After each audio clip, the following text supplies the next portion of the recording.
Hello. सत साहब भगत जी। सत साहिब जी, सत साहिब। साहब 3 दिन से फोन कर रहा हूँ, बहुत बिजी हो। क्या करें भगत जी, बहुत फोन आते हैं। कल मैं आपको 5 बार रिंग किया लगातार, लेकिन भगत जी आपने फिर भी नहीं उठाया। चलो अब मिल गया, बताइए बड़े भाई। भगत जी मैं अम्बाला में रह रहा हूँ फिलहाल। कहाँ पे? अम्बाला कैंट। अच्छा। इस समय प्रेजेंट तो मैं गुजरात में हूँ, राजकोट में। अच्छा बच्चे हम बाहर में रह रहे हैं जी। आर्मी रिटायर हूँ मैं भगत जी। अच्छा।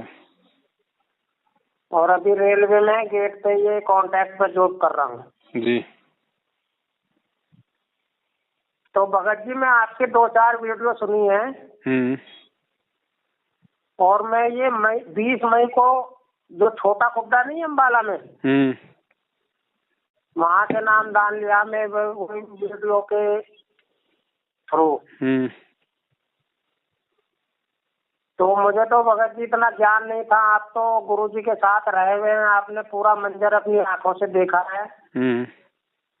तो आप मुझे इसके बारे में कुछ बताओ कि क्या मैं सही राह पे चल रहा हूँ या गलत है? नहीं, राह सही है। राह तो आप भक्ति पे चल रहे हो, भक्ति तो सही है, भक्ति गलत थोड़ी है। हाँ। लेकिन ये जो बीच में जो ये कुपात्र लोग जो घुसे हुए हैं, अपने आप को ठेकेदार समझ रहे हैं संगत का, इनसे नाता तोड़ दो। नामदान केंद्रों पे जाना छोड़ दो, इनको ज्योति पाठ दान का पैसा देना छोड़ दो, इनके किसी भी आदेश की पालना करना छोड़ दो। केवल परमात्मा के ज्ञान को आधार बनाओ, सत्संग सुनो और वही करो जो आपकी आत्मा आपको स्वीकृति दे। तो नामदान तो हमने ये वहाँ पर लिया और बाद में लिया, तो क्या आपके हिसाब से तो वो भी फर्जी है? कौन सा? जो 20 मई को मैं यही 2020 में 20 मई को छोटा खुड्डा है के पास, वहाँ से लिया है। नाम फर्जी नहीं है, नाम तो आपको गुरुजी के मुंह से मिला है ना। तो वो दिखाया तो है गुरुजी के मुंह से। हाँ तो गुरुजी बोल रहे हैं ना, बोल तो परमात्मा रहे ना। हाँ जी। हाँ तो नाम परमात्मा का, नाम गलत नहीं है। फर्जी ये लोग हैं जिनको नाम देने का अधिकार नहीं है। नाम परमात्मा का, नाम फर्जी नहीं है। नाम का मर्यादा में रह के साधना करोगे, जितना नाम का काम है अपना वो करेगा। और मैं दास जी है वहाँ पर, नहीं पवन दास तो बात है, वो मुकेश जी है वहाँ पर छोटा खुड्डा में। उन जो नामदान केंद्र चला रहे हैं वो। और कुसुम उनकी भक्तमती है। तो आपके बारे में मैं कल पूछा भी उनसे, मैं कहा ऐसे ऐसे उनकी वीडियो आती है कि क्या चक्कर है। तो वो सीधा ही बोले कि वो तो गुरुद्रोही है और उनकी वीडियो ने ऐसे नहीं सुनना है, नहीं देखना है, उनकी बात नहीं मानना है। और इतना बोल के फिर उन्होंने बोला कि यहाँ अभी भगत जी बैठे और फोन काट दिया। तो भगत जी मैं तो आपका ये 1 आध हफ्ता ही हुआ, मैं आपका अचानक वीडियो देखा व्हाट्सएप में, तो ये मैं देखा। लेकिन उसके बाद मेरे को ये डिसाइड कर पा रहा मैं कि क्या सही है क्या गलत है, आप मुझे थोड़ा मार्गदर्शन कर दो। देखो भगत जी, वीडियो हमने बना रखे हैं, कोई 400-500 वीडियो बना रखे हैं, 1-2 की बात नहीं है। अभी आपने 2-4 देखे हैं वो बात अलग है। और ये पूरी राम कहानी हर बार हर किसी भगत को बताई नहीं जाती। वीडियो में पूरा हमने खुल के बता रखा है। देखो, ना भक्ति गलत है, ना भगवान गलत है, ना मंत्र गलत है। अगर कोई गलत है तो ये लोग हैं जो गुरुजी के आदेशों की आड़ में बिना गुरुजी की आज्ञा के जगह जगह ये नामदान केंद्र खोल के दुनिया को लूटते फिर रहे हैं। तो आपने तो भक्ति करनी है भगत जी। जब आपको नाम परमात्मा का मिल गया, सत्संग परमात्मा के आपके पास में है, परमात्मा ने आपको नियम बता दिए, सारी चीजें आपको समझा दी, अब हमें औरों से मतलब क्या है? जब तक गुरुजी जेल से नहीं आते हैं तब तक अपना इस नाम की भक्ति करो, अपना काम धंधा करो। बस फालतू में लोगों के कहने पे लुटने पिटने से क्या फायदा? अच्छा, जो ये हम ये बरवाला आश्रम में ये लगाते हैं, अर्जी लगाते हैं, तो हमें तो पहले पता नहीं था कि चलो ऐसे, लेकिन वो ये बोलते हैं कि जी गुरु जी के आदेश आए हैं। तो क्या वो सही बोलते हैं या ऐसे ही बोलते हैं? भगत जी, पहली बात तो अगर कोई भगत होगा ना, और भगत वो होता है जो ज्ञान को आधार बना के भक्ति करता है, उसको कहते हैं भगत है। और जो भगत होगा वो अर्जी लगाएगा नहीं। वो अर्जी लगाएगा नहीं, क्योंकि उसको ज्ञान है कि जो परमात्मा है वो अंतर्यामी होता है और परमात्मा अपने हृदय की बात सुनता है, परमात्मा आत्मा की पुकार सुनता है। तो परमात्मा मिलने के बाद भी यदि कोई बीच में एजेंट बनाता है तो अभी तक उसको ज्ञान नहीं है। भाई आप मेरे से बात कर रहे हो, मैं आपसे बात कर रहा हूँ, हमने बीच में कोई एजेंट बना रखा है क्या कि वो हम दोनों की बात करवा रहा है? हाँ, ऐसे तो कोई नहीं है भाई। तो भगत जी आत्मा का परमात्मा से संबंध है, बीच में एजेंट कौन आ गया? ये जबरदस्ती के ये दलाल बने हुए हैं लोग, नामदान केंद्र वाले, कोऑर्डिनेटर, गुरुजी के परिवार वाले। इन दलालों को तो साइड में हटाना हमारे को। गुरुजी ने क्या बताया, जैसे सूरज के आगे बंदरा, जैसे सूरज के आगे बदरा ऐसे कर्म छैयारे, प्रेम की पवन करे चितमंजन झिलके तेज नयारे। गुरुजी कहते हैं जैसे सूरज और धरती के बीच में जैसे बादल आ जाते तो छाया आ जाती है, लेकिन वो सूरज जो है छुप नहीं गया, वो बादल बीच में आ गए। तो जब हवा चलेगी, बादल हट जाएंगे तो वापस सूरज का प्रकाश आएगा। तो भगत जी आत्मा से परमात्मा का संबंध है। ये तो बीच में जबरदस्ती के बादल बन के ये मैनेजमेंट वाले खड़े हो रखे हैं। इन बादलों को हटाओ भगत जी, ताकि परमात्मा का डायरेक्ट हमारे से संपर्क हो। तो अभी तक तो मैं बरवाला गया नहीं हूँ, क्या वहाँ जाना चाहिए या नहीं जाना चाहिए? बरवाला जाने से कोई मोक्ष नहीं होने वाला बड़े भाई। जहाँ परमात्मा है, जहाँ परमात्मा सत्संग करते हैं, जहाँ नाम दीक्षा देते हैं, वहाँ जाने से हमारे को सत्संग का लाभ मिलेगा, आशीर्वाद का लाभ मिलेगा, साधु दर्शन का लाभ मिलेगा। ऐसे बरवाड़ा जाने से क्या लाभ? गुरुजी तो जेल में बैठे हैं। अब बरवाड़ा में धोख लगाओगे तो क्या मिलेगा? वहाँ पे टिंडे मिलेंगे भगत जी, वो तो पत्थर का टुकड़ा है। जहाँ हमारे गुरुदेव के चरण नहीं, हमारे लिए वो पत्थर है। और आश्रम है तो आश्रम आपका घर है भाई। आपने जहाँ परमात्मा का दरबार लगा रखा है, आरती करते हो, ज्योत बत्ती करते हो, सत्संग सुनते हो, वो आश्रम है, वो घर है आपका। क्या परमात्मा वहाँ नहीं है? और अगर इतना विश्वास नहीं है कि परमात्मा मेरे घर पे नहीं है, फिर भक्ति करने का फायदा क्या? तो बोलते हैं कि हर जगह कण कण में है। तो कण कण में जब आपको प्रथम नाम दिया गया, तो जो फार्म दिया गया उसके पीछे नियम लिखे हैं, जिसमें लिखा है कि परमात्मा तो सारी सृष्टि में है, कण कण में है। तो फिर कहाँ ढूंढने जा रहे हैं परमात्मा को? क्यों इशारा जाके हम लोग घुटने तोड़ते हैं फिर? तो मुझे तो जो आप फार्म बोल रहे हैं वो फार्म वगैरह ऐसा कोई नहीं दिया गया। उन्होंने अपनी डायरी में वो फार्म है वो भरा उन्होंने। भाई यही तो सारा ड्रामा चल रहा है ना। भगत को भक्ति समझाई नहीं, भगत को सत्संग ढंग से सुनने दिए नहीं, जबरदस्ती उसको नाम दे दिया। अब नाम लेने के बाद वो शंकाओं में गिर जाएगा, फिर इनके पास प्रार्थना लगाएगा, फिर प्रार्थना के नाम पे फिर ये लूटेंगे कि ज्योति कराओ, पाठ कराओ, ये करो, दिमका करो। यही तो ड्रामा चल रहा है सारा। नहीं भगत जी, जबरदस्ती तो नहीं। मुझे ये एक अरुण दास जी भगत जी हैं, वो मेरे को मतलब 6-7 महीना पहले से बता रहे थे। वो भी यहाँ मेरे साथ ही जॉब करते हैं और वो पटियाला में सेटल है, अभी रहने वाले तो बिहार के हैं। तो मेरे पास जहाँ मैं ड्यूटी करता है, यहाँ पर मुझे उनकी बुक मिली, ज्ञान गंगा।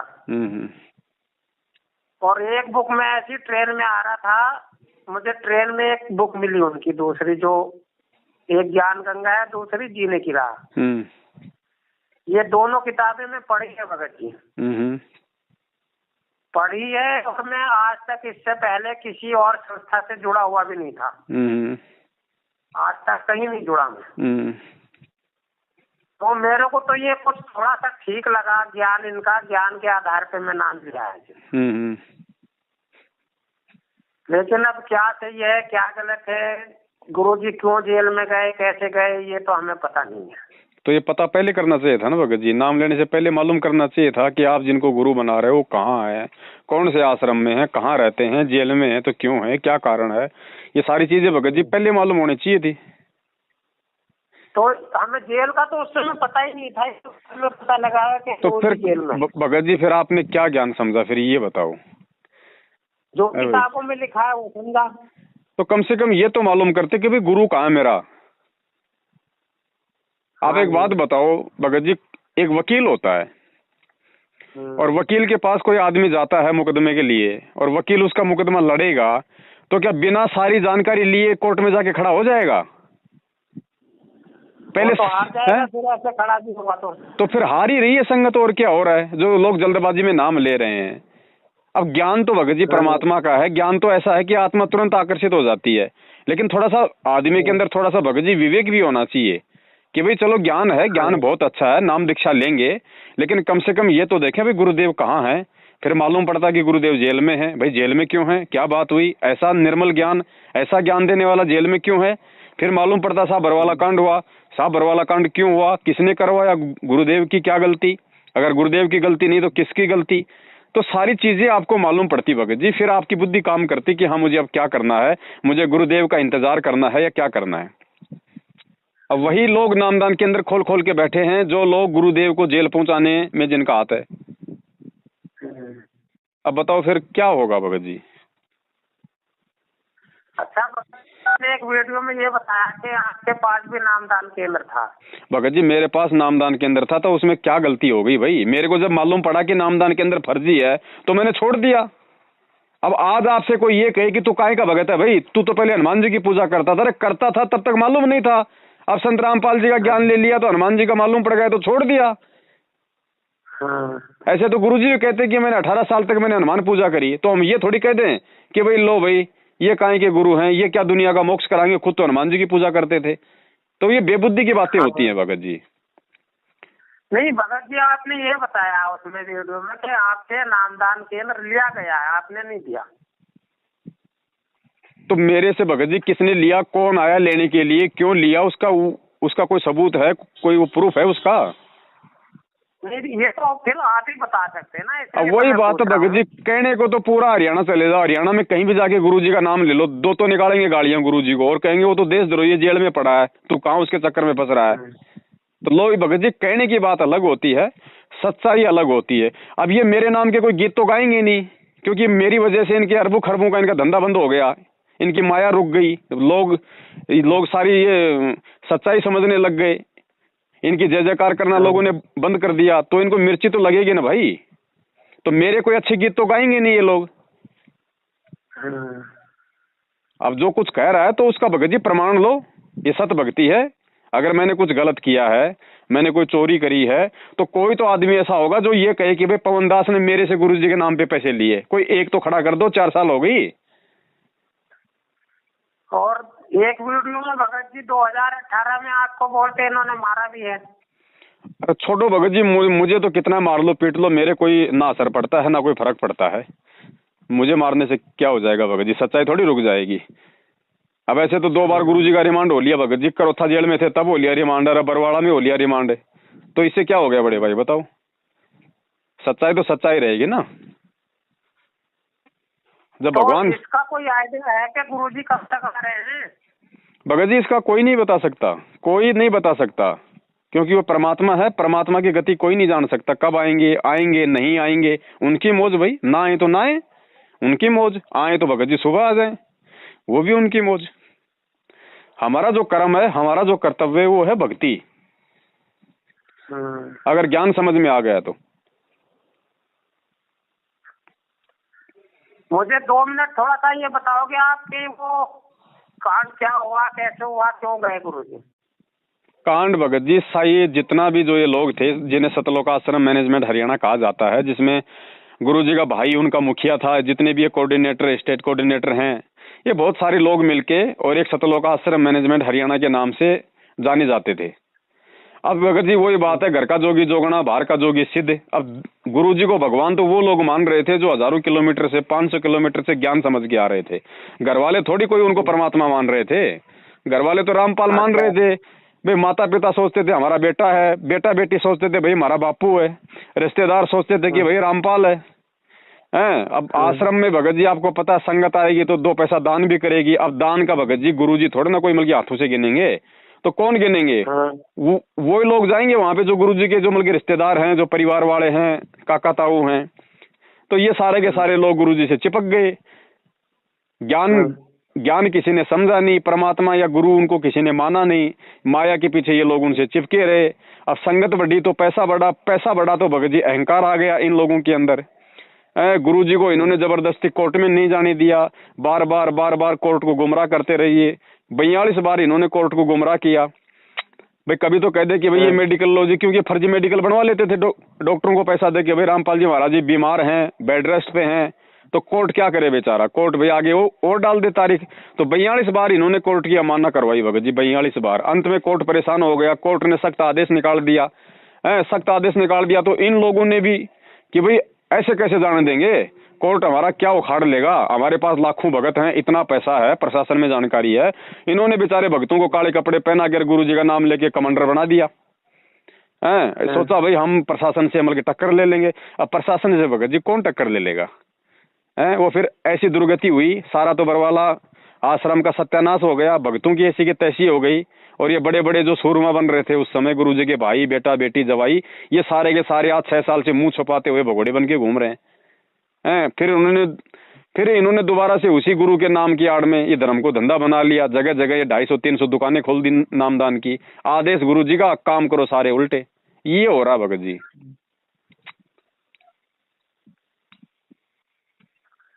ये तो हाँ, मैं ये सुना था कि उस समय पुलिस को भी काफी जद्दोजहद करनी पड़ी थी इनको ले जाने के लिए। भाई एक बात बताओ, जब परमात्मा यदि यहाँ का नियम तोड़ेगा तो परमात्मा के नियम कौन मानेगा? तो परमात्मा तो नियम तोड़ नहीं सकते, गुरुजी तो कानून की उल्लंघना कभी कर नहीं सकते, क्योंकि परमात्मा खुद यहाँ पे एक सभ्य नागरिक की भूमिका करके दिखाता है, तभी तो उनके भगत एक सभ्य नागरिक बनेंगे।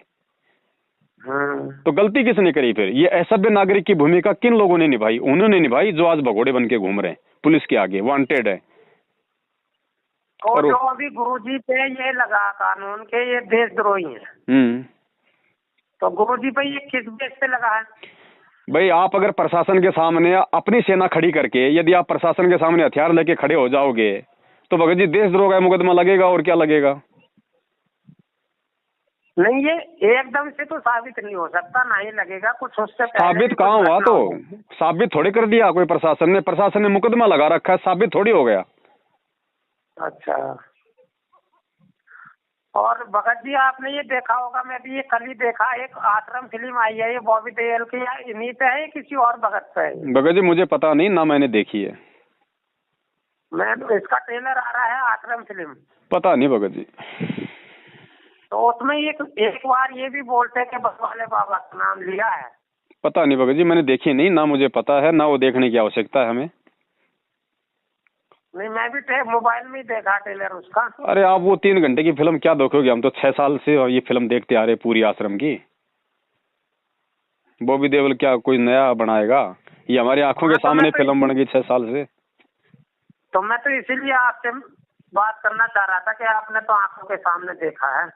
हाँ, तो आंखों के सामने देखा, वो ही हम बता रहे हैं भगत जी। कोई बात अगर झूठ हो तो इसको कोई साबित कर दे भाई।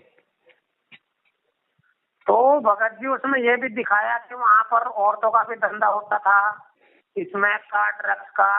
इसका नहीं पता भगत जी, ना कभी मेरे सामने कोई ऐसी घटना आई, ना कभी मेरे सामने ऐसा हुआ कि औरतों का धंधा होता था, ड्रग्स का काम होता था। दिखाने को तो मीडिया ने ये भी दिखाया था भाई, संत रामपाल जी दूध से नहाते थे, फिर खीर बनती थी। हमने तो कभी खाई नहीं उस दूध की खीर भगत जी, मिल जाती तो हम धन्य हो जाते। नहीं तो अगर ये फिल्म बनाई है, कोई सी भी फिल्म एकदम झूठ कहानी पे तो नहीं चल सकती। अब भगत जी बाबा कोई संत रामपाल जी थोड़ी है, आश्रम संत रामपाल जी का थोड़ी है, दुनिया भर के बाबा हैं, पता नहीं कौन से बाबा के ऊपर वो फिल्म बनाई है। राम रहीम भी तो है, आशा राम भी तो है जो गुरु जी से पहले है। नहीं, मैं तो इसलिए उसमें थोड़ा इंटरेस्ट ले रहा के बरवाला वाले बाबा का नाम लिया है। नाम तो ले सकते हैं भगत जी, नाम लेने को क्या दिक्कत है? इनको फिल्म बनाएंगे तो कोई न कोई तो घटना पकड़ेंगे। अब उस बॉबी देओल को थोड़ी पता है कि बरवाला आश्रम में हुआ क्या था, जब खुद उस आश्रम में जाके सत्संग सुनने वालों को आज तक नहीं पता चल रहा कि आश्रम में क्या हुआ था, और उन्हीं गुंडों की गुलामी कर रहे हैं जिन्होंने बरवाला कांड करवा दिया। बॉबी देओल को बेचारे को 1800 किलोमीटर दूर बैठे क्या मालूम पड़ेगा भाई आश्रम में क्या हुआ था क्या नहीं हुआ था? वो तो वही दिखाएगा जो बल्कि मीडिया ने दिखाया है। नहीं, डायरेक्टर कोई भी फिल्म बनाता कुछ ना कुछ तो थोड़ी बहुत कहानी लिखता है वो। तो डायरेक्टर भगत जी कोई गुरुजी से मिलके थोड़ी फिल्म बना रहा है। डायरेक्टर ने जो भी सीन देखा टीवी चैनलों पे, उस आधार से उसने ले लिया होगा। उसमें थोड़ा बहुत दिक्कत क्या, और जो लिया फिर उसमें वो गलत कहाँ है बताइए? अगर दुनिया ने एक बात बताइए, जब वहाँ पे पुलिस वालों के सामने काले कपड़े पहन के भगत कमांडो बने हुए हैं, हाथों में उनके हथियार हैं, पत्थर है, पेट्रोल बम है, लकड़ियां हैं, पुलिस वालों के सामने मारा मारी हो रही है, तो फिल्म वाले ने क्या गलत दिखा दिया बताओ? हाँ, तो यही, अब तो हम शंका में फंस गए भगत जी, क्या करें? शंका से भगत जी आपको स्वयं ही निकलना पड़ेगा। शंका से आपको निकालेगा ज्ञान, और कोई नहीं निकाल सकता आपको शंका से। आपने भक्ति करनी है तो आपने केवल अपने गुरु और ज्ञान को आधार बना के चलना है। गुरु और ज्ञान को देखो, अगर वो गलत है तो भक्ति गलत है, अगर गुरु सही है, ज्ञान सही है तो सब कुछ सही है। हाँ, तो घरवाला वालों ने मैं जैसे वो अर्जी लगाई तो वो बोलते कि आप अपनी वो पाठ करा लो, ज्योति करा लो, ऐसे बोला उन्होंने। तो भाई करवाओ, अर्जी आपने लगाई है, जवाब उन्होंने दिया है, पाठ आपने करवाना है। नहीं, अभी करवाया कुछ नहीं है भाई। तो आपको लगता है कि आपकी अर्जी गुरुदेव के पास जेल में गई है, गुरुदेव ने आदेश दिया है तो पाठ करवाओ। और आपको लगता है कि भाई गुरुजी के पास कोई अर्जी नहीं जाती है, गुरुजी जेल में बैठे हैं, देशद्रोह का मुकदमा है, कानून की सबसे बड़ी धारा है, स्पेशल सिक्योरिटी सेल में उनको रखा जाता है, और आपको लगता है कि अर्जी नहीं गई तो चुपचाप अपनी भक्ति करते रहो। चलो भगत जी, हम आपसे समय समय पर बातें करते रहेंगे। ठीक है जी। सत्य है। सत्य है।